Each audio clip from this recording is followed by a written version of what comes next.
आप देख रहे हैं कल का बाजार। आपके स्टॉक रिलेटेड सवाल करेंगे शामिल और आप अपने सवाल भेज सकते हैं, हमें शो देख भी सकते हैं। पहले कर लीजिए सबसे पहले तरीका नोट करने का। आप व्हाट्सएप के थ्रू अपने सवाल हमें भेजिए। 7045220000 हमारा व्हाट्सएप नंबर है। ये शो लाइव जा रहा है इस समय फेसबुक ट्विटर पर, तो आप लाइव वॉच भी कर सकते हैं, अपने स्टॉक क्वेरीज को देख सकते हैं, साथ ही अपने क्वेश्चंस भी पोस्ट कर सकते हैं। आज भी हम लाइव सवाल कुछ पिक करते हैं, बाकी शो में तो हम शामिल करते हैं ही। तो ये तो रहा तरीका शो में आने का। और अब बात करते हैं आपकी क्वेरीज की। तो उससे पहले फटाफट से एक बार रिकैप देख लेते हैं कि मार्केट में आज हुआ क्या। तो आज शुरुआत तो काफ़ी शानदार हुई। भारतीय बाजारों की तेज़ी अच्छी रही। 700 अंकों से ज़्यादा की तेज़ी हमने सेंसेक्स में देखी। निफ्टी लगभग 200 अंक बढ़ गया, 18,300 के नज़दीक पहुंचा। बैंक निफ्टी में भी 600 साढ़े 600 अंकों की तेज़ी रही। सभी सेक्टर्स चल रहे थे ऑल्दो, लेकिन सबसे ज़्यादा खरीदारी हमने कहीं देखी तो वो बैंक्स, रियल्टी, ऑटो स्टॉक्स थे। एफएमसीजी में भी बाइंग थी। मेटल, ऑयल एंड गैस में भी थोड़ी खरीदारी देखने को मिली आज के सेशन में। तो ओवरऑल अच्छा सेशन था, जहां पर हमने मार्केट ब्रेथ भी पॉजिटिव देखी और बाइंग भी देखी। अब कल के लिए आउटलुक क्या है? क्या 18,300 को पार करके तेजी दिखाया गया, रुकेगा बाजार यहाँ पर? ये मानस से पूछ लेते हैं। मानस हमारे साथ मौजूद है। मानस नमस्कार, बताइए क्या आउटलुक कल के लिए? नमस्कार दीपाली जी। तो देखिए ट्रेंड पॉजिटिव लग रहा है, क्योंकि फ्राइडे के सेशन में हमने काफी बिकवाली देखी मार्केट में, लेकिन वी शेप रिकवरी देखने को मिली है। और जो 18,200 का एक हडल था, निफ्टी ने उसको ब्रेक किया है। तो मेरा समझना है कि कंटिन्यूएशन पैटर्न है और आप उम्मीद कर सकते हैं कि बहुत ही जल्द 18,450 तक के स्तर भी देखने को मिल सकते हैं। तो कल की स्ट्रेटेजी भी खरीदारी करने की रहेगी। कोई छोटी मोटी गिरावट देखने को मिले तब खरीदारी करें। 18,150 का स्टॉप लॉस लगाएं और 18,450 के टारगेट सेट करें। ओके, चलिए, तो ये आउटलुक मिला आपको इंडेक्स पर। और अब शुरुआत कर देते हैं सवाल जवाब की। पहले कॉलर से बात करते हैं। अविनाश है हमारे साथ, अमरावती महाराष्ट्र से। अविनाश नमस्कार, बताइए क्या सवाल है आपका? नमस्कार मैडम। मेरा पिरामल फार्मा है, जो मैंने 135 रुपए 14 पैसे से 120 शेयर खरीदे थे, और LIC है 725 रुपए से 43 शेयर है। और ये गए मैं 3 महीने से, जब से पिरामिल आया तब से मैं कैरी कर रहा हूँ। और LIC भी मैं लेवल करते करते 725 तक आया। तो LIC में आपको 725 का बाएंगे, पिरामल फार्मा में 135 रुपए की बाएंगे? हाँ जी, 120 शेयर है। ओके, 120 शेयर 135 की बाइंग है। LIC में 43 स्टॉक्स है, 725 की बाइंग है। तो लॉसेज हैं दोनों में ही। LIC में तो काफी लॉसेज हैं, ये प्रॉफिट नहीं है इनके, नुकसान है, क्योंकि 43 स्टॉक से 725 की बाइंग पे, इसीलिए। तो चलिए पूछ लेते हैं मानस, क्या सजेशन रहेगा? पिरामल फार्मा, LIC दोनों पर, दोनों में ही लॉसेज हो रहे हैं इनको भी। तो देखिए LIC की जहां तक बात है, वहां पर आपको अच्छी खासी गिरावट देखने को मिली है। स्टॉक ने बेस बनाने की कोशिश की है 540 के आसपास, लेकिन मेरा समझना है कि जब तक 600 के लेवल्स ब्रेक ना हो तब तक आपको कोई बहुत बड़ा रिवर्सल नहीं देखने को मिलेगा। बट क्योंकि सपोर्ट स्टॉक ने लिया है 540 के आसपास, तो अपनी पोजीशन में बने रहिए, 540 का स्टॉप लॉस लगाइए। लेकिन एक मीनिंगफुल बाउंस बैक तभी देखने को मिलेगा जब 600 के लेवल्स को ब्रीच करेगा स्टॉक, और उसके बाद आपको शायद 680 तक के स्तर देखने को मिल जाएंगे। पिरामिल फार्मा मैं देख नहीं पा रहा हूँ उसके चार्ट्स पे, उस पर व्यू नहीं दे पाऊंगा। ओके, चलिए, तो ये LIC पर राय आपको दी गई है। बात करते हैं कुछ और सवालों की। बाय द टाइम अगर मानस आपको पिरामल फार्मा का चार्ट मिले तो आप राय दे दीजिएगा शो के दौरान। इतने दूसरे कॉलर से बात करते हैं। दीपांकर हमारे साथ मौजूद है असम से। दीपांकर नमस्कार, बताइए क्या सवाल है आपका? Good evening ma'am. Hello hello, बताइए क्या सवाल है आपका? मैम मेरा वो माइको का शेयर है 6000। हेलो, मैरिको है आपके पास? हाँ, 465 5 शेयर का। ओके, 465 है, 4000 शेयर्स है, ठीक है। अभी तो फायदे में आप, आज तो मैरिको चला भी खूब नंबर्स के बाद। हाँ, अभी मैं वही जानना चाहता हूँ। हेलो, ठीक है, चलिए, टीवी के जरिए बात कर रहे हैं इसलिए काफी डिले है मानस। अब इन्वेस्टमेंट हो या ट्रेडिंग व्यू हो, दोनों ही पर्सपेक्टिव से क्या सजेशन आपका मैरिको पर? फिलहाल तो मुनाफे की पोजीशन। देखिए मुनाफे की पोजीशन है और आई थिंक इसको राइट करना चाहिए, क्योंकि स्टॉक ने रिवर्सल दिखाया है medium to long term chart पे। 520 का एक हडल था, स्टॉक ने उसको भी ब्रीच कर दिया है। मेरा समझना है जो 540 और 560 का एक रेंज है, जहां पर मल्टीपल रेजिस्टेंस है मैरिको में, इस बार स्टॉक उसको ब्रीच करके 600 की तरफ जाने की कोशिश करेगा। तो मैरिको पे बने रहने की कोशिश करें। करंट लेवल्स पे अगर आपके पास लॉन्ग पोजीशन है तो स्टॉप लॉस आपको 499 के लगाने हैं। बने रहिए, 600 के टारगेट सेट करिए। ओके, तो होल्ड करने की सलाह है 600 के टारगेट्स के साथ। मुदित गोयल हैं बरेली उत्तर प्रदेश से। मुदित नमस्कार, बताइए क्या सवाल है आपका। नमस्कार, मेरा सवाल ये है कि मेरे पास 16 विनयार्ड के 80 शेयर है 351 के रेट से, तो मैं अगले 6 मंथ्स का व्यू जानना चाह रहा था। 6 मंथ्स का व्यू है 16 वाइनयार्ड्स पर 351 के आपकी बाइंग है। फिलहाल आपकी ये फायदे की पोजीशन है क्योंकि 50 रुपए का फायदा आपको हो रहा है, बट 6 मंथ्स का व्यू है क्योंकि इनका क्या सजेशन रहेगा। देखिए, बहुत ज्यादा हिस्ट्री नहीं है तो बहुत लंबा व्यू देना मुश्किल है, लेकिन क्योंकि शॉर्ट टर्म चार्ट्स पे हायर टॉप्स हायर बॉटम बन रहे हैं और गिरावट पे 20 डे मूविंग एवरेज पे स्टॉक सपोर्ट ले रहा है, मेरा समझ है बने रहना चाहिए। क्योंकि अगर ये 430-35 के ऊपर निकलेगा तो आपको कम से कम 35 से 40 रुपए का आपको और देखने को मिलेगा। तो बने रहिए सुलह में और अपना स्टॉप लॉस 370 रुपए के नीचे लगाएं।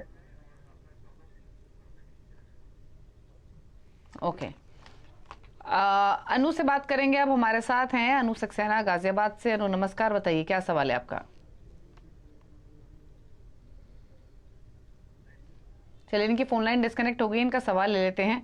और जैसे इन्होंने बताया, इन्होंने जो डिटेल्स हमारे साथ शेयर किए, मानस अमराजा बैटरीज है इनके पास 100 शेयर्स खरीदे हुए हैं। खरीदारी का प्राइस है 578, 621 पर बंद हुआ है तो 40-45 रुपए का फायदा रहा है। ऑटो इंस्टॉलेज में हमने ऑफलेट बाइंग देखी भी है। इस छोटे प्रॉफिट्स को लेके निकल जाएं या होल्ड रखें, और वैल्यू दिख रही है क्या आपको। देखिए, आज पिछले 2 दिनों में हम बाइंग इंटरेस्ट देख रहे थे, लेकिन आज हाई लेवल पे अमराजा बैटरीज में थोड़ा प्रॉफिट बुकिंग देखने को मिला है। लेकिन वीकली चार्ट पे एक ब्रेकआउट ऑलरेडी देखने को मिला है और मेरा समझना है कि 660 तक के स्तर आपको स्टॉक में देखने को मिल सकते हैं। तो पोजीशन में बने रहिए, कभी कोई गिरावट मिले तो खरीदारी करने की राय रहेगी। 599 रुपए 599 का आपको स्टॉप लॉस रखना है। पहला टारगेट 635 और शायद उसके ऊपर 660 तक के स्तर भी देखने को मिल सकते हैं। ओके, अगले कॉलर से बात करेंगे। श्याम हैं हमारे साथ, श्याम दत्त फरीदाबाद से। श्याम जी, गुड इवनिंग, बताइए सवाल। Good evening ma'am. First all I will thanks to CNBC Awaaz. I am hearing last 1 year. I just want to purchase the Okay, thank you, Shyam. long term. दिन की शुरुआत CNBC से होती है ma'am. First I will thanks to morning show आपका, जीरू sir और आपके जो भी है, तो मैंने हरी वो सर आते हैं आपके। तो मैंने लास्ट ईयर मैम एक तो KEI बिल्कुल लिया था, KEI लिया था। KEI का already I have share with detail with you. इसका नेक्स्ट आपका 1 year का क्या तो आपके पास तो वो पूछना था। ठीक है, पूछ लेते हैं। तो अच्छे लेवल पे आपकी एंट्री और काफी शानदार मुनाफा किया है इंडस्ट्रीज में इनको। मानस ऑलमोस्ट 70-80% प्रॉफिट इनको हो रहा है। निकल जाएंगे प्रॉफिट लेके या होल्ड करें। इन्वेस्टर हैं ये तो क्लियर है, बट क्या करें अब। तो देखिए, सबसे पहले तो अपने प्रॉफिट को प्रोटेक्ट करना है, तो आपको अपने टाइम अपने स्टॉप लॉसेस ऊपर की तरफ रिवाइज करने चाहिए, वो बहुत जरूरी है। और स्टॉप लॉस को समझने का सबसे अच्छा तरीका ये है कि आप 20 डे मूविंग एवरेज का ध्यान रखिए, उसके नीचे आपको स्टॉप लॉस रखना है लॉन्ग पोजीशन के लिए। तो 1840 के स्टॉप लॉस से KEI में बने रहिए।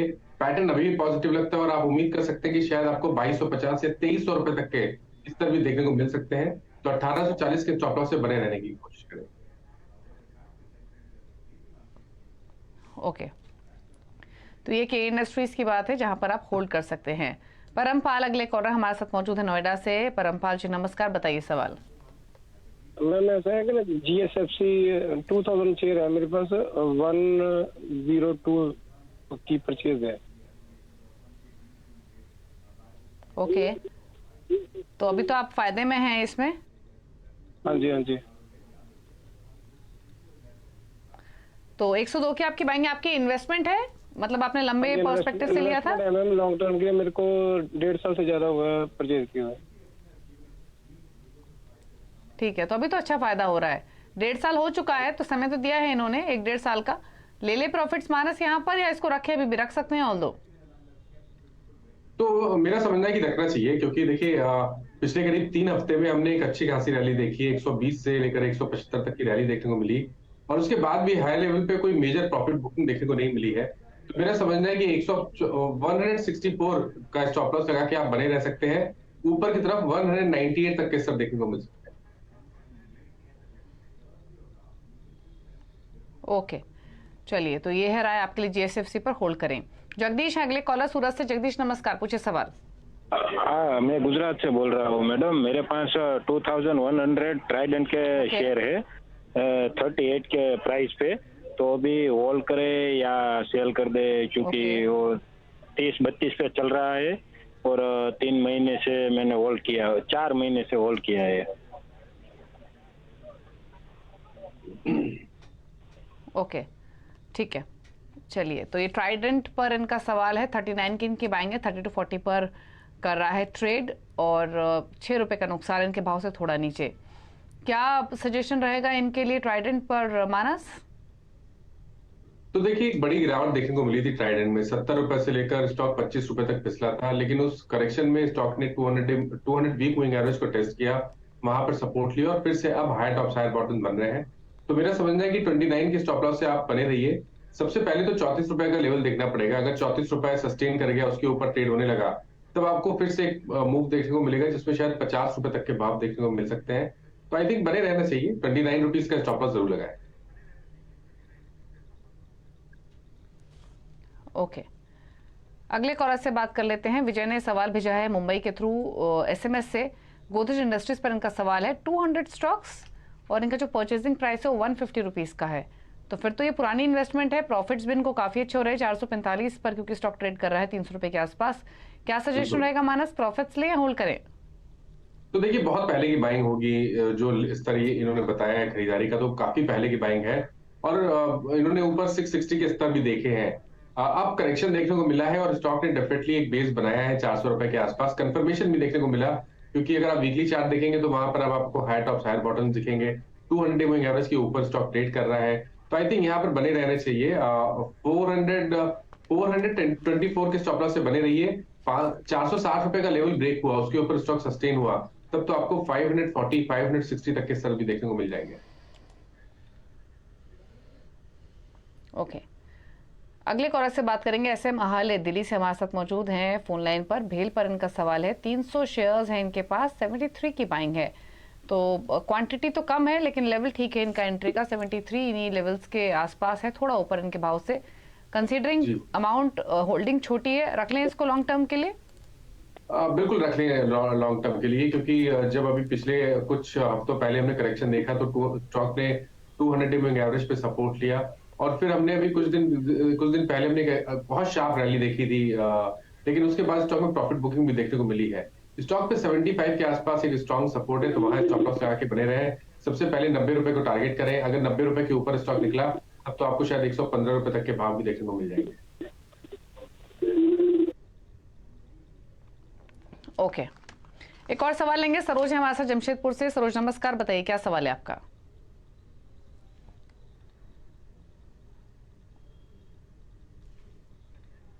चलिए, इनकी फोन लाइन डिस्कनेक्ट हो गई है। इनका सवाल ले लेते हैं। पीवीआर पर इनका सवाल है। 30 स्टॉक्स, 1436 की बाइंग। अब क्योंकि बाइंग प्राइस के आसपास ही है, तो ये तो बताना मुश्किल है मानस की इन्वेस्टमेंट है या ट्रेडिंग, बट फिर भी नियर टर्म या फिर लॉन्गर टर्म व्यू आपका क्या है पीवीआर पर? देखिए, 1436 की बाइंग है तो फिर इन्होंने 2175 तक के भाव भी देखे होंगे, क्योंकि अगर हम अभी कुछ दिनों पहले देखें तो स्टॉक ने 1435 या 1440 के आसपास का बॉटम बनाया था। तो आई थिंक बने रहना चाहिए। एक स्टॉप लॉस सबसे पहले तो आपको स्टॉप लॉस लगाना है। अभी तक का ध्यान रखिए, अभी तक का ट्रेंड निगेटिव है, लेकिन क्योंकि सपोर्ट के पास ट्रेड कर रहे हैं, इसलिए मैं केवल बोल रहा हूँ कि 1400 के स्टॉप लॉस से आप बने रह सकते हैं। अगर 1500 रुपए के ऊपर सस्टेन करेगा तो पूरे क्रैक को रिट्रेस करेगा और उसके उसमें शायद आपको 1800 रुपए तक के भाव भी देखने को मिल सकते हैं। तो बने रहिए। खरीदारी नहीं करनी है, फ्रेश खरीदारी नहीं करनी है और 1400 रुपए का स्टॉप लॉस लगाना है। ओके, बात करेंगे अब मोहित से। हमारे साथ मौजूद हैं मुंबई से। मोहित नमस्कार, पूछिए सवाल। मैम, मैंने टाटा मोटर्स के शेयर ले रखे हैं 234 431 पे। Okay, price. तो मैम मुझे इसमें और क्वांटिटी ऐड करनी है या होराइजन क्या है आपका इसमें? क्या मैम? हेलो, आपका कितना टाइम होराइजन है इसमें, कितने समय रख सकते हैं? मैम लॉन्ग टर्म के लिए है। लॉन्ग टर्म के लिए, ठीक है। तो टाटा मोटर्स 500 पहुंच गया आज, तो 70 रुपए का फायदा इनको, क्या सजेशन मानस? देखिए, मेरा व्यू तो काफी पॉजिटिव है अब टाटा मोटर्स पे, क्योंकि कहीं ना कहीं अगर आप देखेंगे तो लॉन्ग टर्म चार्ट पे कंसोलिडेशन जोन के बाहर निकलने की कोशिश कर रहा है अब टाटा मोटर्स। और ये 520 530 के ऊपर निकलेगा तो लॉन्ग टर्म चार्ट पे एक फ्लैट पैटर्न का ब्रेकआउट होगा, और जिसके टारगेट करीब 630 से लेकर 650 के रेंज में आएंगे। तो मेरे हिसाब से बने रहिए। आज तो क्लियर कट एक ब्रेकआउट देखने को मिला है, तो आप कम से कम 530 के टारगेट तो बिल्कुल सेट कर सकते हैं। बने रहने की कोशिश करिए। 470 जो कि 20 डे मूविंग एवरेज है, वहां आपको स्टॉप लॉस लगाना है। ओके, चलिए, तो ये सजेशन आपके लिए टाटा मोटर्स पर होल्ड कीजिए। काफी समय के बाद चला है, 520 पार करेगा तो और तेजी इसमें आप एक्सपेक्ट कर सकते हैं। सुशील हैं हमारे साथ पंजाब से। सुशील नमस्कार। इनफैक्ट उन्होंने एसएमएस के थ्रू सवाल भेजा है पंजाब नेशनल बैंक पर 76 की इनकी बाइंग है, 100 स्टॉक्स हैं, क्या सजेशन मानस इनके लिए? 52 पर ट्रेड कर रहा है, तो नुकसान है इनको 23 रुपए 24 रुपए के आसपास का पर स्टॉक। देखिए, सेक्टर सही है लेकिन शायद स्टॉक गलत है। अगर इस सेक्टर में रहना चाहते हैं तो आपकी पसंद bank of Baroda, Canara bank या स्टेट बैंक ऑफ इंडिया, ये तीन स्टॉक में कोई भी स्टॉक आप ले सकते हैं। मेरी राय यही रहेगी कि पीएनबी से निकल के आप बैंक ऑफ बड़ौदा या तो कैनरा बैंक में निवेश करें और कम से कम 1 साल का टाइम फ्रेम रखें, तो वहां बेहतर रिटर्न मिल सकते हैं। ठीक है, चलिए, तो ये सजेशन आपके लिए। एक और कॉलर से क्विकली बात कर लेते हैं, और मयंक शर्मा ललितपुर से हमारे साथ हैं फोन लाइन पर। मयंक जी नमस्कार, बताइए क्या सवाल है आपका? जी नमस्ते मैडम, मैं मयंक बात कर रहा हूँ ललितपुर से। जी, मेरे पास चंबल फर्टिलाइजर के 300 शेयर है। 300 चंबल फर्टिलाइजर के 300 शेयर है, 312 रुपए एवरेज प्राइस है। 6 महीने होल्ड कर सकता हूँ मैडम। ओके, पूछ लेते हैं तो क्या सजेशन रहेगा चंबल फर्टिलाइजर्स पर? 6 महीने होल्ड कर सकते हैं, 312 की बाइंग है, 300 पर बंद हुआ है स्टॉक, तो 10-11 रुपए नीचे इनके भाव से, क्या करें? देखिए, चार्ट पे, डेली चार्ट पे अगर आप जाएंगे तो चंबल फर्टिलाइजर ने एक classic inverse range shoulder pattern का ब्रेकआउट अभी कुछ दिन पहले ही दिया है। हालांकि पिछले 2 दिनों से स्टॉक हाई लेवल पे रेजिस्टेंस फेस कर रहा है। उसका कारण यह है कि 200 डे मूविंग एवरेज 305 306 की रेंज में है। लेकिन क्योंकि इनवर्स रेंज शोल्डर पैटर्न का ब्रेकआउट है, मेरा समझना है कि स्टॉक में 360 से लेकर 380 के लेवल्स को टच करने का पोटेंशियल है। तो बिल्कुल बने रहिए, और आपको स्टॉप लॉस 282 का लगाना है। ओके, चलिए, तो होल्ड करने की सलाह है, बने रहिए स्टॉक में। एक ब्रेक के लिए रुक रहे हैं, लौटेंगे तो सोशल मीडिया से करेंगे सवालों को पिक। चल वापस आते हैं।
आप दे रहे हैं कल का बाजार। मानस है हमारे साथ अभी क्वेरीज को आंसर करने के लिए। ट्विटर से पहले सवाल पिक कर लेते हैं और सवाल आया है हमें अनुपम सिंह का। जुबिलेंट फूडवर्क्स पर 250 स्टॉक्स 440 की बाइंग है, व्यू 3 to 6 मंथ्स का। तो देखिए आप बने रहिए क्योंकि स्टॉक ने बेस बनाया है 420 के आसपास, 100 मूविंग एवरेज के आसपास ट्रेड कर रहा है। पैटर्न पॉजिटिव लगता है तो बिल्कुल बने रहने की कोशिश करें। स्टॉप लॉसेस 449 के रहेंगे और सबसे पहला 510 रुपए का टारगेट हो। प्रताप मीना ने सवाल भेजा जुबिलेंट इंग्रीविया पर 486 की बाइंग है, 100 शेयर्स हैं, टारगेट है, टाइम होराइजन है 1 ईयर का। ओके देखिए 1 ईयर के लिए भी बने रहने की कोशिश करें क्योंकि यहाँ पर भी स्टॉक ने बेस बनाया है। 200 वीक मूविंग एवरेज के आसपास रेजिस्टेंस फेस कर रहा है, लेकिन आई थिंक उसको ब्रेक करके स्टॉक 500 रुपए की तरफ जाने की कोशिश करेगा। तो आई थिंक चांस लेना चाहिए। करंट भाव 432 के चल रहे हैं, 394 के स्टॉप लॉस से बने रहिए स्टॉक में। ओके विनय मित्तल एक सवाल भेज रहे हैं। फेडरल बैंक पर 100 शेयर्स खरीदे हुए 128 के भाव पर, व्यू है शॉर्ट टर्म। देखिए डिसअपॉइंट किया स्टॉक ने, इसमें कोई डाउट नहीं कि शार्प क्रैक देखने को मिला था, लेकिन उस क्रैक में स्टॉक ने अपनी 200 मूविंग एवरेज को ब्रीच नहीं किया, तो उसी भाव पे ट्रेड कर रहा है जिस भाव पे इन्होंने लिया हुआ है। 124 रुपए के स्टॉप लॉस से बने रहिए। ऊपर की तरफ 131 रुपए के ऊपर सस्टेन करेगा तो 138 तक के भाव मिल जाएंगे। एक सवाल पराग हमें भेज रहे हैं सोना BLW पर, इनके पास 589 की बाइंग है, व्यू है 6 to 9 मंथ्स का। तो बिल्कुल बने रहिए। देखिए स्टॉक ने अपने बहुत ही important moving averages long term chart पे ब्रीच किए हैं। मेरा समझना है कि स्टॉक 600 की तरफ जाने की कोशिश कर रहा है, तो बने रहिए। फिलहाल के लिए 480 के नीचे स्टॉप लॉस लगाइए। ठीक है एक सवाल और ले लेते हैं फेसबुक से, और ये सवाल हमें भेजा है मेघा सुमानी ने कंसाई नैरोलैक पर 500 शेयर्स 530 परचेजिंग प्राइस। तो यहाँ पर भी बने रहने की सलाह रहेगी। स्टॉक ने 380 के आसपास बॉटम बनाया है, high top higher bottom daily chart पे क्लियरली दिख रहे हैं, तो छोटे छोटे स्टेप में आपको अपना व्यू बना के चलना है। 390 का फिलहाल के लिए स्टॉप लॉस लगाइए, बने रहिए। सबसे पहले 420 और 425 की रेंज देखने को मिलेगी, उसके ऊपर सस्टेन करेगा तो फिर हम लोग फिर से एक बार रिव्यू कर लेंगे। दीपक गाबा ने एक सवाल भेजा अदानी ग्रीन्स पर 43 शेयर्स 919 की बाइंग है। देखिए कभी कोशिश करिए, कभी कोई छोटा मोटा प्रॉफिट या छोटा मोटा लॉस देखने को मिले तो यहाँ पर निकलने की कोशिश करिए। और अब फ्रेश खरीदारी तभी करनी है जब स्टॉक 1100 रुपए के ऊपर ट्रेड करे, उससे पहले यहाँ पर फ्रेश खरीदारी नहीं करनी है। ओके फ्रेश बाइंग करने की सलाह नहीं है, फिलहाल तो होल्ड कर सकते हैं। चलिए इतने सवाल लेंगे। मानस कोई क्लोजिंग कमेंट आपकी ओर से? जी तो देखिए जिन स्टॉक्स के बारे में बात हुई उसमें किसी में भी मेरा पर्सनल पोजीशन नहीं है, बट ये एडवाइस अभी क्लाइंट्स को दी होती है तो उनके पास पोजीशन जरूर हो सकती है इन स्टॉक्स में। Okay thank you so much आने के लिए शो में और अपने व्यूज देने के लिए। तो इसी के साथ कल का बाजार में तो इतना ही। खबर जा रही है ब्रेकफास्ट पर BCNBC आवाज पर। नमस्कार।